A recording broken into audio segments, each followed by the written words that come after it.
하우 여러분 반갑습니다.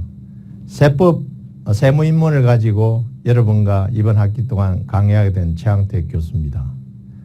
자, 여러분 오늘 1강에서는 여러분 이번 강의의 전체 오리엔테이션하고 1강을 합쳐서 여러분들 설명해 드릴 겁니다. 그래서 학습 내용으로 보면은 오리엔테이션, 헌법과 세법, 조세 법률주의, 세법 내용의 위헌심사, 세법의 법원과 해석 적용, 실질 과세, 그 다음에 신의성실의 원칙 등을 설명을 드리고, 이걸 보시면은 세법이란 것은 결국 법률에 의거해서 진행된다. 세법, 세목이나 과세 요건이나 세율은 법률로 정하지 않으면 위법이다. 우리가 낼 필요가 없다. 그래서 실제로 세금을 부과하고 납부하고 과세 표준을 정하는 것은 다 법률에 의거해야 된다. 법률에 의거하지 않는 것은 우리가 거부할 수 있다. 그런 논리를 가지고 있으면 됩니다. 그래서 학습 목표로 보면은 헌법과 세법, 그 법률 중에 제일 어떤 법이 헌법이죠. 모든 법률이 헌법에 위배되면은 실제로 무효가 됩니다. 그래서 그 다음에는 실제로 조세가 법률을 정해는 의미에서 조세 법률제를 여러분이 설명할 수 있으면 되고요. 그 다음에 세법 내용이 위헌일 때 위헌심사의 개념이 어떤지를 설명할 수 있으면 되고, 그 다음에 법원에서 쟁송이 항상 이런 납세자와 과세자 간에 그랬을 때 법원에서 판정하는 그 판정의 기준이 뭐냐면 법원이라 그럽니다. 그래서 보통 말하는 소득세법, 법인세법, 그리고 시행령, 시행규칙 이렇게 됐죠. 그 다음에 이 법을 어떻게 해석 적용할 수 있느냐를 말할 수 있다. 그 다음에는 실제로 법률 적용된 실질 과세의 내용과 형식의 설명을 해줄 수 있습니다.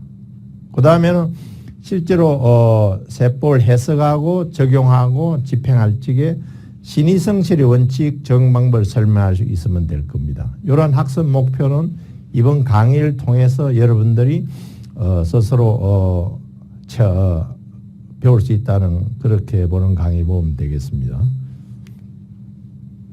자, 그럼 강의 전체를 한번 강의를 소개해 드리면은 이거는 1강 얘기입니다. 첫째는 세법의 세 가지 접근 방법이 어떤 게 있느냐, 그 다음 교과 목적이 뭐냐, 그 교과 목표가 뭐냐, 강의 계획, 평가 방법, 교재 및 참고자. 이번 1학기 동안 할 세무 입문의 오리엔테이션을 말씀드리는 겁니다.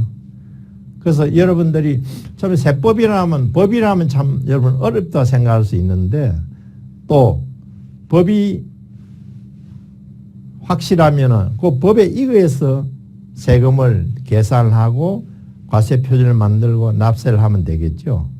그런데 우리가 세법을 공부하는 방법은 여러 가지가 있는데 그 중에 크게 세 가지로 나눌 수 있습니다. 세법을 공부하는 여러 가지 책이나 학문이나 이런 거 볼 때, 첫째는 세무라는 거는 세법이나 법률에 의해서 이루어집니다. 그래서 법률적 접근이 이제 세법학적 접근법을 얘기하고요. 그 다음에는 재정학 접근법과 회계학적 접근법인데, 요거는 다음 페이지만 우선은 세법학적 접근법을 말씀드리면 세법이 법이기 때문에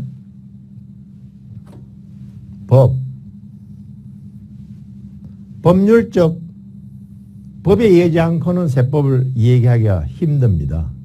그래서 각종 세법, 법인세법, 소득세법, 부가가치세법, 또 지방세법, 여러 가지 세법인데 거의 과세 요건, 세금을 부과할 조건이 뭐냐, 그 다음에 그 요건에 대해서 현실에 적용해서 그 적용을 다루는 방법을 보통은 사례를 정리하고요. 판례를 얘기하죠. 판례. 대법원 판례가 최종심이니까 모든 법률 해석에 거기서 정리하고 그 사례에 맞는 과세 요건과 그 충족 여부를 판단하는 방법이다. 그 과세 요건을 충족시키느냐 이런 관점에서 보는 게 세법학적 접근법이다. 실제로 여러분들이 이번 세무입문을 통해서 이 법률적 접근법을 좀 많이 배워요. 우리 1, 2, 3강에서 주로 이 법률적 접근법을 하고 있습니다. 그 다음에는 이 세법 접근법 외에도 다른 방법을 보시면은 우선 재정학적 접근법이 있습니다.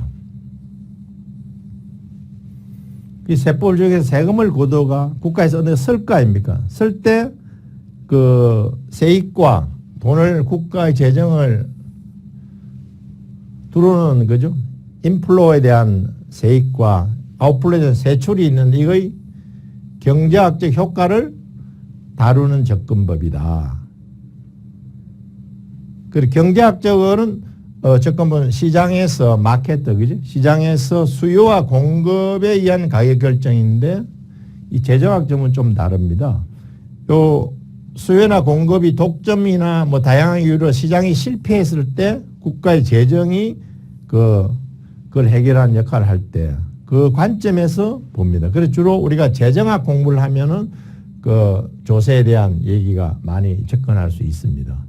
요건 여러분들이 따로 우리가 설정된 잘 없지만 여러분들이 따로 공부하고 싶으면 이 재정학을 공부하면 되고요. 그 다음에 행정고시라든지 이래 할 때는 이 시험 과목으로 나오죠.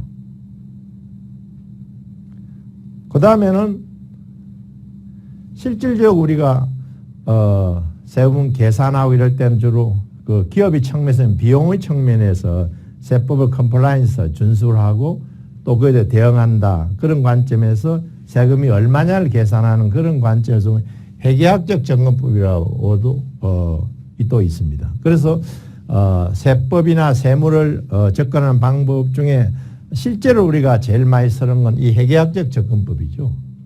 그래서 기업의 관점에서 세법에 의한 세금의 계산과 신고 등을 다루면 세무회계라고 텍스 어카운팅. 회계가 재무회계가 있고 관리회계가 있고 세무회계가 크게 나누고 있습니다. 요거는 기업의 기준에 의해서 결산해서 외부 이해관계자, 외부 이해관계자한테 보고하는 거죠. 그래서 보통은 상장된 회사들이 특히 매년 아니 매 분기마다 이런 결산을 해서 이렇게 보고하게 돼 있죠. 그게 재무회계의 역할이고, 근데 관리회계는 내부 관리자나 회사를 플랜, 두, 시 하면서 그걸 하기 위해서 실제로 실적이 어떤지 아니면 의사결정을 어떻게 하는지 이런 의사결정을 하는 의사결정은 내부 사장님이라든지 CEO, CFO, 칩 레벨의 그런 의사결정 아니면 관리자라든지 누가 실제 의사결정을 위한 자료를 정보를 활용하는 그 방법을 관리하는데 그러면 세무회계는 뭡니까? 우리가 세금의 계산과 신고를 다루는 학문이다. 실제로 우리가 소득세, 법인세, 지방세, 부가세를 보면 요 방법이 상당히 우리가 실제로 많이 내용되는데 실제로는 법을 다루기 때문에 이 세법학적 접근법을 우리가 공부를 좀 해야 된다. 그래서 우리가 강의의 구성도 이렇게 앞에 세 개는 법학적 접근법으로 되어 있습니다.